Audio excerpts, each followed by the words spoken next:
You know what? Running against the worst candidate in the history of presidential politics puts pressure on me. Could you imagine if I lose my whole life? What am I going to do? I'm going to say, I lost to the worst candidate in the history of politics. I'm not going to feel so good. Maybe I'll have to leave the country. I don't know. Welcome back. Donald Trump made an oopsie. Democrats try redefining terms such as sexual preference, court packing, and being an originalist. Joe Biden put us to sleep during his town hall, and President Trump debated NBC. Or was it supposed to be a town hall? Huh. Let's get into it. Let's start off with the president's oopsie. For those of you who are not fluent in YouTube speak, an oopsie, obviously, is a mistake. The president, trying to make a point about Twitter censoring conservative points of view and posts, retweeted the Babylon Bee. The problem here is that the Babylon Bee is like The Onion. It's a parody newspaper, but conservative. The president either didn't know that or didn't read the article, but he retweeted it, trying to make a serious point, making his actions a big oopsie. While Trump is making silly mistakes, the Democratic establishment, not the Democrats, the Democratic establishment is out there trying to change definitions. Let's start with the sexual orientation one. I showed you in a previous video that Amy Coney Barrett was being grilled for using the term sexual preference. I'm going to show you the video again in order to refresh your memory. Speak volumes. Not once, but twice. You use the term sexual preference to describe those in the LGBTQ community. And let me make clear, sexual preference is an offensive and outdated term. Well, Meriam Webster Dictionary changed its definition that day for sexual preference to be an offensive term. Here's the before and after. Look at the bottom. Offensive term. Because the Democrats need it to be. The next term being redefined is court packing. Many Democrats are going around saying that the Trump campaign has been court packing this whole time because they appointed hundreds of federal judges. That's not what court packing means. Court packing means adding seats. For example, the Supreme Court has 9 seats. Court packing would be adding more seats, so the Supreme Court would have, for example, 11 or 13 seats. And that's what the Democrats want to do. But in order to normalize it, they're trying to redefine the term to say that the Trump campaign has been doing it the whole time. And since Amy Coney Barrett is an originalist, they're trying to redefine that term as well. Here's one of the worst mayors in America, Mayor Lori Lightfoot, doing that exact thing. You an originalist? You ask a gay black woman if she's an originalist? No, ma'am, I am not. Could you explain that to those who might not understand? Since the Constitution didn't consider me a person in any way, shape, or form, because I'm a woman, because I'm black, because I'm gay, I am not an originalist. I believe in the Constitution. I believe that it's a document that the founders intended to evolve, and what they did was set the framework for how our country was going to be different than any other, and whatever was there in the original language, that's it. Well, that language excluded now over 50% of the country. Being an originalist does not mean interpreting the text as it is written. Obviously, it means interpreting the text based on the original understanding and the time, aka on the intent that the people had who were writing the law. Supreme Court Justice Clarence Thomas, a black guy who is an originalist, obviously doesn't think that the Constitution doesn't consider him a person. So either Mayor Lori Lightfoot is an idiot, or she's playing you for a fool. Either way, vote her ass out. Let's move on to the presidential town halls. As we know, a presidential town hall is when citizens get to ask the president or a presidential candidate questions. That's what happened during Joe Biden's town hall. But Trump's was very different. Sure, some citizens got to ask President Trump some questions, but the first 25 minutes of the 1-hour show were spent by NBC's Savannah Guthrie grilling President Donald Trump. And the worst part is that most of the questions she was asking were utterly preposterous. He was asked about condemning white supremacy for the 1 billionth time. And of course, at this time, he got pissed about it. Check it out. We were supposed to, as mentioned, be watching you on a debate stage right now. We're not doing that, so let's clear up a few things from the last one. You were asked point blank to denounce white supremacy. In the moment, You didn't. You asked some follow-up questions. Who specifically? A couple of days later, on a different show, you denounced white supremacy. My question to you is, you've done this to me and everybody. Why does it seem like I denounced white supremacy? Okay, you did 2 days later. I've denounced white supremacy for years, but you always do it. You always start off with a question. You didn't ask Joe Biden whether or not he denounces Antifa. I watched him on the same basic show with Lester Holt, and he was asking questions like Biden was a child. So this is a little bit of a dodge. Are you listening? I denounce white supremacy. Okay. What's your next question? Do you feel, it feels sometimes you're hesitant to do so, like you wait a beat. Here we go again. Every time, in fact, my people came, I'm sure they'll ask you the white supremacy question. I denounce white supremacy. Okay. And frankly, you want to know something? I denounce Antifa, and I denounce these people on the left that are burning down our cities that are run by Democrats who don't know what they're doing. She asked him to denounce a conspiracy theory that the Democrats are a satanic, pedophile death cult.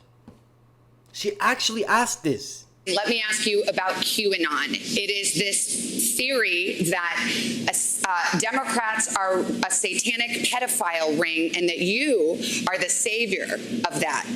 Now, can you just once and for all state that that is completely not true and disavow QAnon in its entirety? I know nothing about QAnon. I just told you. I know very little. You told me, but what you tell me doesn't necessarily make it fact. I hate to say that. And of course, there was the usual, will you accept the peaceful transfer of power, Mr. President?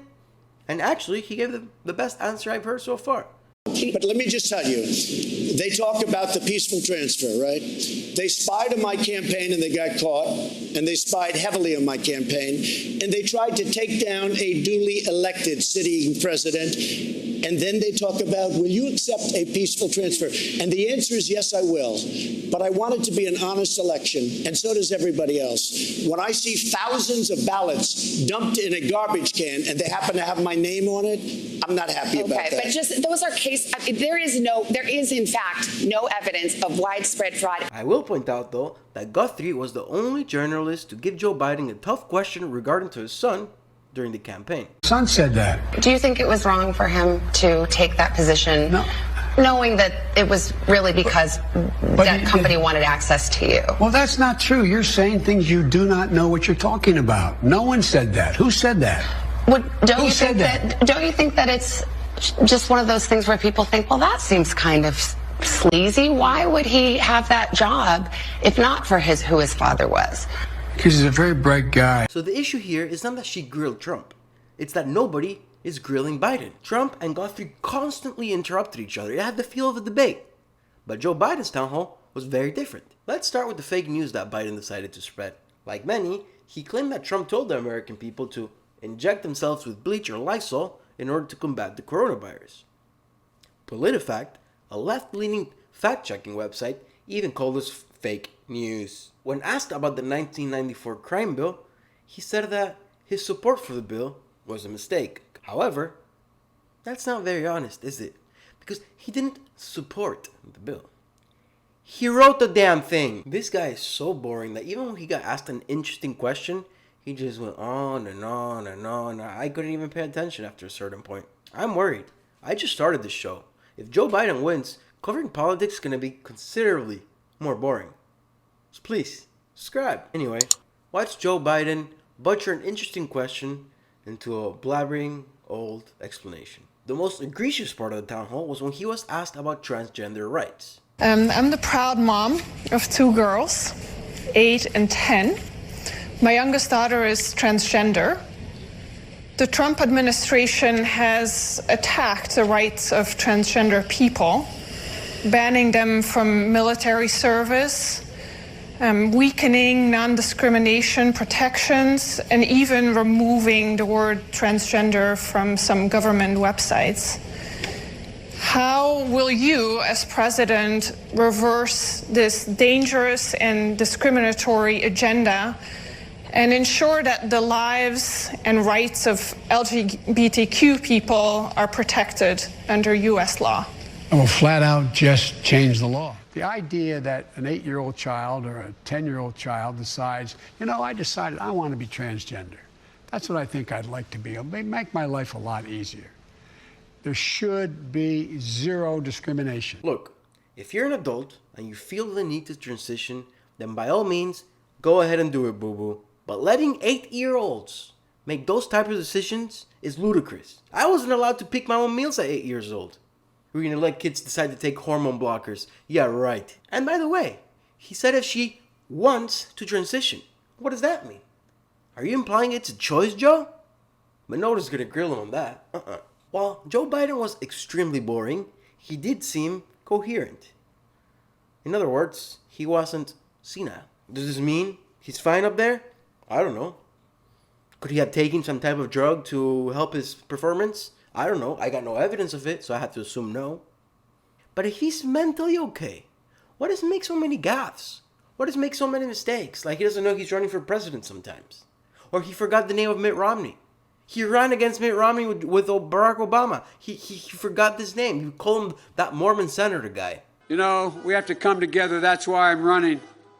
I'm running as a proud Democrat for the Senate. You may remember I got in trouble when we were running against the senator who was a Mormon, the governor, okay? Last, I want to leave you with a new update from the Hunter Biden scandal that the mainstream media refuses to cover. Rudy Giuliani and the New York Post have been slowly leaking documents from Hunter Biden's laptop. This includes pictures, emails, and text messages. Yesterday, Rudy Giuliani released a very interesting text message that reads as follows. I love all of you, but I don't receive any respect, and that's fine, I guess. Works for you, apparently. Hope you all can do what I did and pay for everything for this entire family for 30 years. It's really hard, but don't worry, unlike Pop, I won't make you give me half your salary. Couple things to dissect here. First, what does it mean by for 30 years he's been paying everything for this family? Is he implying that Joe's been personally benefiting from Chinese, Russian, and Ukrainian dirty money? And what does, unlike Pop, I won't make you give me half your salary mean? Because that really makes Joe Biden seem like the head of a crime family, doesn't it? I think so. Do you think the town halls were fair? Is the media playing dirty? Do you believe the Hunter Biden allegations? Comment your opinions down below. Like, subscribe. Ginger out.